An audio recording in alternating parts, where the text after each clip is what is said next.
السلام علیکم، گپ شپ ڈیرا کی آج کی ایپیسوڈ میں خوش آمدید۔ آج کی ایپیسوڈ شروع کرنے سے پہلے آپ سے گزارش ہے کہ چینل کو سبسکرائب کر دیں، ویڈیو کو لائک لازمی کیا کیجیے، بیل آئیکن کو بھی پریس کر دیا کیجیے اور کمنٹ بھی لازمی کیا کیجیے۔ آج کی ویڈیو بہت اہم ہے کیونکہ ہم نے ایکسپرٹ کو بلایا ہے MD CAT کے۔ آپ نے پہلے بھی ان سے کئی دفعہ استفادہ حاصل کیا ہے۔ ڈاکٹر علی، ڈاکٹر صاحب کیسا مزاج؟ ڈاکٹر صاحب کل چھٹی پہ تھے، ذرا کہیں بزی تھے، تو لیکن ڈاکٹر صاحب نے اسپیشل کہا کہ میں نے بچوں کو ایڈوائز لازمی کرنا ہے، لاسٹ منٹ ایڈوائز جو ہے، کیونکہ ڈاکٹر صاحب کا اپنا 2 سال کا MD CAT کا تجربہ ہے، اس کے بعد بہت سے بچوں کو انہوں نے گائیڈ کیا ہوا ہے، اور اس حوالے سے تو یہ بہت اچھی یعنی کہ گائیڈنس دے سکتے ہیں، کیونکہ یہ اس پروسیس کا ایک حصہ رہے ہیں، اور جو خود اس پروسیس سے نکل کے آیا ہو وہ تمام آسپیکٹس کو اچھی طرح جانتا ہے۔ ڈاکٹر صاحب کیا کہنا چاہیں گے بچوں کو؟ پہلے تو یہ کہ چاند رات مبارک، چاند رات دی MD CAT کی چاند رات بھائی مبارک سب کو۔ دوسری بات یہ ہے کہ بس اب جو ہے ریلیکس کرنے کا ٹائم ہے، زیادہ اپنے آپ کو زیادہ اسٹریس نہیں کرنا، جو آپ نے تیاری کرنی تھی وہ اب آپ ہی ہو چکی ہے۔ اس میں یہ کہ آپ ایک آدھا کوئی ٹاپک ہو جو آپ نے رکھا ہو آج کے لیے، وہ ریویژن میں کوشش کریں کہ آپ اس کو شام تک کمپلیٹ کر کے جو ہے ریلیکس کریں، اور اس کے بعد یہ ہے کہ کھانا شانا کھائیں، پھر اس کے بعد ذرا نارمل سا، اور یہ ہے کہ تھوڑی بہت کوئی ہلکی سی جو ہے واک وغیرہ کر لیں، مطلب ریلیکسنگ موڈ میں رہیں، ٹھیک ہے۔ رات کا کھانا کھا کر ٹائم سے سونے کی کوشش کریں۔ بچے بیسیکلی لاسٹ ٹائم میں یعنی کہ یہ پوچھنا چاہتے ہیں کہ کیا ایسے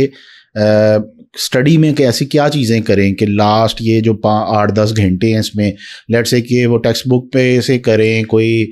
پاسٹ پیپرز؟ میرے خیال میں کہ اگر تو کچھ چیپٹرز کے آپ نے نوٹس بنائے ہوئے، بس ان کو ایک دفعہ گو تھرو کر لیں، یا آپ کو جو لگ رہا ہے، کیونکہ اکثر یہ ہوتا ہے کہ جب بندہ پیپر سے پہلے سوچتا ہے نا، اس کو یہ لگتا ہے کہ مجھے شاید سارا کچھ ہی بھول گیا، لیکن ایسے نہیں ہوتا ہے، کیونکہ جب پیپر آپ کے سامنے آتا ہے تو پھر آہستہ آہستہ وہ سارا کچھ ریکال ہونا شروع ہو جاتا ہے۔ تو یہ نیچرل ہے، اس میں مطلب کہ آپ نے اس کو اپنے اوپر سر پہ سوار نہیں کرنا کہ اگر آپ کو لگ رہا ہے کہ مجھے بھول گیا ہے تو میں ایک دفعہ پوری رات جا کر جو ہے نا ساری کتابوں کو گو تھرو کر لوں، اس کا فائدہ نہیں ہوگا، ٹھیک ہے۔ اسی میں کہنا چاہ رہا ہوں کہ کچھ ٹاپکس آپ رکھ لیں اینڈ کے لیے، اور ان کی اگر آپ نے نوٹس بنایا تو بس اس کو ایک دفعہ گو تھرو کریں، اور پھر اس کے بعد جو ہے نا ایگزام کے بارے میں بھول جائیں۔ یہ مطلب یہ نہ سوچیں کہ میں کچھ یاد کر کے دیکھتا ہوں مجھے آ رہا ہے کہ نہیں آ رہا، اس طرح نہ کریں۔ انشاءاللہ جب آپ پیپر میں جب بیٹھیں گے تو وہ آپ کو یاد آ جائے گا۔ بیسیکلی یہ کہ آپ نے اپنے آپ کو اسٹریس فری رکھنا ہے، کوشش کرنی ہے کہ ورنہ آپ زیادہ اسٹریس لیں گے تو نیند بھی نہیں آئے گی، اور پھر صبح کے لیے بھی مسئلہ ہوگا۔ یہ کہ نیند آپ نے ٹائم سے کوشش کرنے سو جائیں۔ جن بچوں کو نیند نہیں آتی یا نیند کا مسئلہ ہے تو وہ بے شک تھوڑی بہت جو ہے نا مثلا ریلیکسنٹ لے کے ٹائم سے تھوڑی بہت ہلکی ڈوز، وہ بھی کسی سے پوچھو، بغیر پوچھے، کسی سے نہیں، کسی ڈاکٹر وغیرہ سے پوچھ کے جو ہے وہ لے سکتے ہیں، یہ صرف ایک رات کے، لیکن وہ ٹائم سے یہ نہ ہو کہ صبح ٹائم اس کا اثر پھر پیپر میں آپ کو آتا رہے۔ یہ کہ آپ شام 7-8 بجے یا 9-10 بجے میں میکسیمم 9 بجے تک کھا لیں تاکہ اس کا افیکٹ آنے میں، پھر یہ کہ آپ سو جائیں سکون سے۔ پھر امپورٹنٹ چیز یہ کہ جب صبح ٹائم میں آپ نے جب جانا ہے نا تو اس ٹائم پھر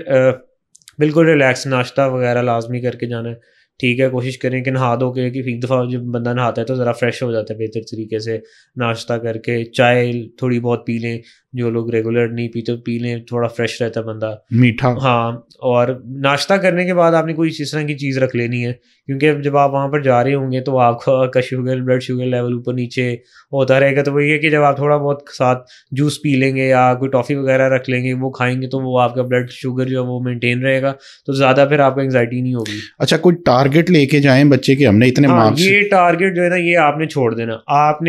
آپ نے بس یہ سوچنا ہے کہ میں نے ہر ایک MCQ کو اچھے طریقے سے اٹیمپٹ کرنا ہے، جی ٹھیک ہے۔ جب اپنا بیسٹ دینا، آپ جب اٹیمپٹ کرنا اسٹارٹ کریں گے، پہلی بات تو یہ کہ آسان والے تو ہو جائیں گے لیکن مشکل والے بھی ہوں گے، اس میں آپ نے یہ نہیں سوچنا کہ اگر میں نے یہ غلط کر دی تو میرے مارکس اتنے کم ہو جائیں گے۔ اگر وہ آپ کو مشکل لگ رہا ہے تو وہ اگر زیادہ مشکل ہے تو وہ ساروں کے لیے ہی مشکل ہے، بالکل۔ اور دوسری بات امپورٹنٹ بات یہ کہ اگر آپ کسی بھی MCQ پہ اٹک رہے ہیں اس کے اوپر ٹائم ضائع نہ کریں، اس کو چھوڑ دیں۔ آپ چھوڑ کے یہ ہے کہ آپ ساتھ ساتھ جب فل کرتے رہیں گے، اور جب آپ بیچ میں آپ نے وہ چھوڑا ہوگا نا تو پھر یہ کہ بعد میں آپ کو ڈھونڈنے میں مسئلہ نہیں ہوگا، وہ فوراً آپ کو پتہ چل جائے گا کہ یہ والا ببل مسنگ ہے تو مطلب یہ میں نے چھوڑا ہوا ہے، اس کو چھوڑ دیں، آپ نیکسٹ پہ جائیں۔ اینڈ پہ جب آپ نے کوشش کرنی ہے کہ آپ نے تقریباً 20-25 منٹس کا مارجن رکھنا ہے کہ تاکہ جو آپ کے مسنگ والے جو رہ گئے ہیں وہ آپ ان کو اینڈ پر سالو کر سکیں، ٹھیک ہے۔ اور ببلس کو ساتھ ساتھ فل کر کیجیے گا، اور جو ہے کوشچن پیپر کے اوپر مارکنگ ایسا نہیں کی ہے، کیونکہ پھر اگر کوئی دیکھ لے تو وہ مسئلہ ہو سکتا ہے، وہ پھر کہتے ہیں کہ آپ نے ایسے کیوں کیا، آپ نقل کر سکتے ہیں، کر رہے تھے یا کر رہے ہیں یا کروا رہے ہیں، تو اس سے جو ہے نا آپ نے احتیاط کرنی ہے کہ آپ سوالو وغیرہ بھی کرنا ہے نا وہ آپ کو وہ بتا دیں گے کہ کیسے کرنا ہے، اینڈ پر کرنا ہے، جو بھی حساب کتاب ہے، لیکن مارکنگ آپ نے کوشش کرنی ہے کہ جو کوشچن پیپر ہے اس کے اوپر نہیں کرنی۔ اچھا، جتنے یہ پورشن ہے، بایو ہو گیا، کیمسٹری ہو گیا، اور باقی یہ جو بھی پورشن ہے، اس میں آپ کوئی ایسے پورشن کے لیے کوئی ہدایات دینا چاہیے، لاجیکل ریزننگ انگلش کے لیے؟ لاجیکل ریزننگ اور آپ نے میرے خیال میں اب تو میرے خیال میں ویسے ہی ہوتا ہے کہ وہ سیکوینس ساروں کا وہی ہوتا ہے، بایو کا اور پھر فزکس کا، شفلنگ ایم سی کیوز کی ہوتی ہے، تو آپ نے بایو سے اسٹارٹ کرنا ہے، کوشش کریں، ٹھیک ہے۔ اور یہ کہ آپ نے لاجیکل ریزننگ کو نا کچھ بچے زیادہ لائٹ بھی لیتے ہیں، یا اس میں جو ہے نا اکثر مسئلہ انگلش کو بھی اکثر، ہاں جی، انگلش کو بھی ایسے ہی ہوتا ہے، لیکن یہ کہ آپ نے ہر ایک ایم سی کیو کو اچھے سے پڑھنا ہے۔ اور دوسری بات یہ کہ اکثر کچھ ایم سی کیوز ایسے ہوتے ہیں کہ جن کو آپ اسٹیٹمنٹ پڑھتے ہیں تو آپ کو آنسر فوراً کلک ہو جاتا ہے، ٹھیک ہے، اس میں پھر بچے غلطی کیا کرتے ہیں، صرف آنسر کو ڈھونڈتے ہیں۔ آپ نے آنسر کو دیکھ کے اگر آپ کو لگ رہا ہے اے ہی آنسر ہے، یہ تو مجھے پتا ہے، پھر بھی آپ نے سی بی سی ڈی پڑھنے لازمی، جی جی جی جی جی جی جی، ٹھیک ہے، بغیر پڑھے آپ نے کوئی مارک نہیں کرنا، سارے آپشنز آپ نے لازمی پڑھنے، یعنی کہ آپ نے جو بھی ایم سی کیو کرنا ہے، لاجیکل ریزننگ کا، انگلش کا، بایو کے پورشن کا، آپ نے اس کو ایک دفعہ پڑھ کے دوبارہ پڑھیں، اس کو اچھی طرح دیکھ لیں، لیکن بہت زیادہ وقت بھی نہیں ضائع کرنا، ٹھیک ہے، اس کو کر کے ذرا اچھی طرح ہر پہلو سے سوچ کے، ٹیکنیکلٹیز بھی ہو سکتی ہیں، اور یہ بھی نہیں کرنا کہ جو آسان ایم سی کیوز ہیں جو آپ کو پتا ہے اس میں آپ ٹیکنیکلٹیز ڈھونڈنے بیٹھ جائیں کہ یار اتنا آسان کیسے، لاسٹ ایئر یہ ہوا ہے نا بچوں کے ساتھ، تو یہ بھی یہ جہاں پر آپ کو لگ رہا ہے کہ یہ تھوڑا ٹیکنیکل ہو رہا ہے یا مجھے زیادہ ٹائم لگ رہا ہے سالو کرنے میں، اس کو بس چھوڑ دیں اور نیکسٹ پہ چلے جائیں۔ لیکن اگر کوئی آسان ہے، وہ آپ کو پہلی دفعہ پڑھنے میں پتہ چل گیا کہ اس کا آنسر یہ کنفرم ہے، لیکن پھر آپ سوچیں کہ یار یہ اتنا آسان کیسے ہو سکتا ہے، وہ اس سے بھی جو ہے نا آپ نے بچنا ہے۔ جی جی۔ اس کی بات یہ ہے کہ زیادہ امپورٹنٹ چیز ہوتی ہے کہ جو ایگزام میں اسٹارٹ کرنے سے پہلے والی چیزیں نا، اس میں اگر آپ اسٹریس نہیں لیں گے، زیادہ جتنا ریلیکس رہیں گے تو ایگزام اسٹارٹ کرتے ہوئے بھی آپ ریلیکس رہیں گے، کہ آپ جب اپنے سینٹر میں جا رہے ہیں اور سارا کچھ چیک وغیرہ کرے، کوشش کریں گے، مطلب یہ آیت الکرسی وغیرہ درسی وغیرہ پڑھتے رہیں، ٹھیک ہے، دیکھیں اپنا مائنڈ ڈائیورٹ کر کے رکھیں۔ ڈاکٹر صاحب بات سمپل سی ہے، یہ اللہ تعالیٰ کی مرضی ہے کہ کس بچے کو کامیابی ملتی ہے، کس کو نہیں ملتی، یہ آپ کی قسمت میں ہوگا تو آپ کو مل جائے گا، جو قسمت میں نہیں ہوگی آپ چاہے اس کو 10 دفعہ یعنی کہ کر لیں، 20 دفعہ کر لیں، جو آپ کی قسمت میں چیز نہیں ہے وہ آپ کو نہیں مل سکتی، ٹھیک ہے۔ ایم ڈی کیٹ اب جو ہے نا وہ صرف محنت والا فیکٹر نہیں ہے، اس میں لک والا فیکٹر، بالکل محنت سبھی کرتے ہیں ڈاکٹر صاحب، کیونکہ ایک بڑی اماؤنٹ آف بچوں کی جن کا کوئی شک نہیں کہ بچوں کی کیلیبر کے اندر کوئی فرق اتنا نہیں ہے، لاسٹ ایئر ہم نے دیکھا تھا جس طرح، تو یہ ہے کہ جہاں پر اب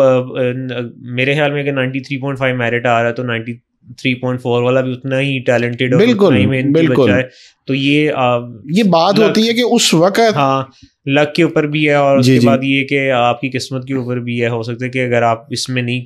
کچھ زیادہ اچیو کر پائے تو ہو سکتا ہے کہ آپ کے لیے اس سے بھی کوئی بہتر اللہ تعالیٰ نے، باقی یہ کہ آپ نے اگر تیاری کی بھی ہے اور آپ اپنا بیسٹ دیں گے تو اللہ آپ کے لیے بہتر کرے گا۔ باقی جی یہ معاملات اللہ کے سپرد کر دیں، آپ اپنا بیسٹ دیں، اور زیادہ وہ کہتے ہیں نا ذہن پہ سوار نہیں کرنا، ٹینشن نہیں لینی۔ ڈاکٹر صاحب مزید کوئی اس میں آپ چیز کوئی بتانا چاہیں؟ بس میں یہ کہوں گا کہ آپ ایگزام سے پہلے بالکل آپ نے اسٹریس فری رہنا، جتنا آپ پہلے اسٹریس فری رہیں گے اور تو اتنا میرے خیال میں آپ بہتر ایگزام میں پرفارم کر سکتے ہیں۔ یہ بھی ہوتا ہے کہ اگر آپ نے پہلا ایم سی کیو پڑھا ہے اور وہ آپ کو نہیں سمجھ آ رہا، اس کا بھی اسٹریس نہیں لینا، کوئی بات نہیں، آگے والا کر لیں گے، اور اگر آپ کو وہ والا نہیں آ رہا تو وہ جس کے پاس بھی ہے، مطلب کہ اگر زیادہ مشکل ہے، اکثر یہ ہوتا ہے کہ اگر شروع والے 4-5 جو ہے نا وہ مشکل زیادہ آ جائیں، کیونکہ شفل ہوتے ہیں ایم سی کیو سب کے، کسی کے ہو سکتا ہے شروع والے بہت آسان ہوں، کسی کے شروع والے بہت مشکل ہوں، تو وہ اس وجہ سے اسٹریس میں آ کے آسان والوں میں بھی مسئلہ کرے، تو یہ اس کا آپ نے خیال رکھنا، کوئی بات نہیں، اگر پہلے والے مشکل ہیں تو کوئی اتنی بڑی بات نہیں، آگے والے آسان ہوں گے، اور یہ جو 5 آپ کے اگر آپ کو مشکل لگ رہے ہیں شروع والے، تو وہ ہو سکتا ہے کہ جو 7 والا بچہ اس کے اگلے والے مشکل ہو جائے، بس آپ نے اس اسٹریس سے بچنا ہے۔ اچھا، اس کے علاوہ ایک یہ اکثر ہو جاتا ہے کہ بچے نا کوئی ببل فل کرتے کوئی غلطی کر دیتے ہیں۔ لاسٹ ٹائم ایک مجھے یاد پڑتا ہے کہ بچی نے ہم سے رابطہ کیا تھا، اس نے اپنا بتایا تھا کہ وہ بالکل اس کے اچھے جا رہے تھے، یعنی کہ آدھے سے زیادہ اس نے ایم سی کیو 100+ اس کے بالکل صحیح کر دیے تھے۔ اس کے بعد نا اس کے 2-3 ایم سی کیوز کا جو سیکوینس ہے نا ببلز کا، وہ کہیں آگے پیچھے اس نے کر دیا، اور اس کے بعد جو اس کا پھر میں نے ٹی وی چیک کی, اس کے بعد پھر میں نے دیکھا کہ وہ جو سٹریس میں آ کے نا وہ جو 2 اس نے غلط کر دیے تھے, اس کے بعد اس نے جتنی یعنی کہ 100 میں غلطیاں میرے خیال میں اس کی شاید ہی کوئی تھی, اور اس کے بعد جو تھا وہ سٹریس میں. اس کا بہتر حل یہ کہ جب آپ ایک MCQ کوسچن پڑھیں تو اگر جس طرح آپ 110 کر رہے ہیں تو آپ نے 110 کا جو آنسر آپ کو بی لگ رہا ہے تو آپ نے یہ دل میں سوچنا ہے کہ 110 کا بی ہے, تو تاکہ جب آپ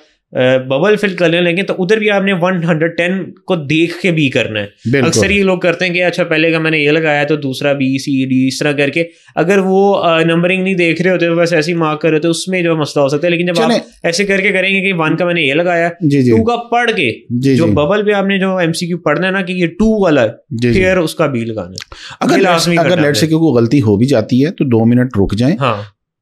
سکون سے سانس لیں, پانی پی لیں, ٹھیک ہے. اور یہ میرے خیال میں میکسیمم بچوں کے ساتھ ہوتا ہے, ہو جاتا ہے, ایک آدھا غلط ہو جاتا ہے, یہ کوئی اتنی مسئلے والی بات نہیں ہوتی. مین چیز ہے اس کی وجہ سے آگے جو آپ کو آتا بھی ہے نا اس کو آپ پینک ہو کے خراب مت کریں. ڈاکٹر صاحب میرے خیال میں بچوں کے لیے اب دعاؤں کا ہی وقت ہے. ہماری جانب سے تو بہت سی دعائیں ہیں. بیسٹ آف لک بچوں, اللہ تعالیٰ آپ سب کو کامیاب کرے. ہماری دعائیں ہیں کہ آپ سب جو ہیں وہ لمیٹڈ سیٹس ہیں, لیکن ہماری تو خواہش ہے کہ جو بھی بچہ محنت کر رہا ہے اور جو بھی یہ ایم لے کے جا رہا ہے کہ اس نے ڈاکٹر بننا ہے, اللہ تعالیٰ اس کی خواہش کو پورا کرے. ڈاکٹر صاحب نے